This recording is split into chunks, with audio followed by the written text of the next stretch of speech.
This is slow cooker chili. So I soaked my beans overnight in water, then I added them to my slow cooker, and I added just enough water so that I was about 1.5 inches over the level of the beans.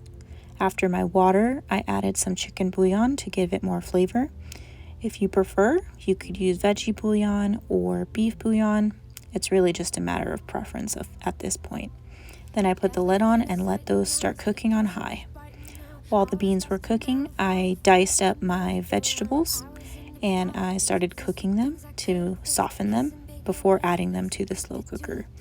So after I added my oil, my diced onion, my diced green bell pepper, and my carrots, I let them soften up.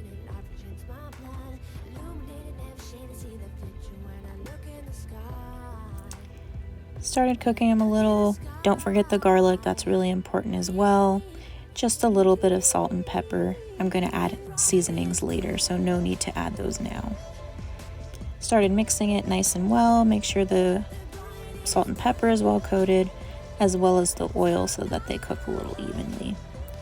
Once those are cooked, I added them to the slow cooker. I also added my large can of crushed tomatoes. You can use diced tomatoes if you prefer. I prefer crushed.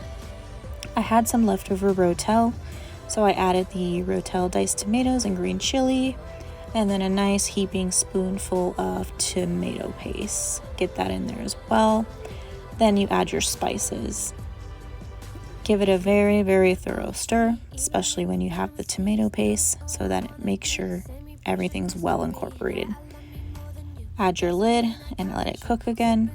I went and browned some ground turkey that I had, so I added that afterwards.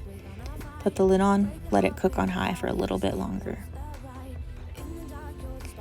After about 45 minutes, I went ahead and added red lentils and quinoa and let that cook for at least 20 minutes.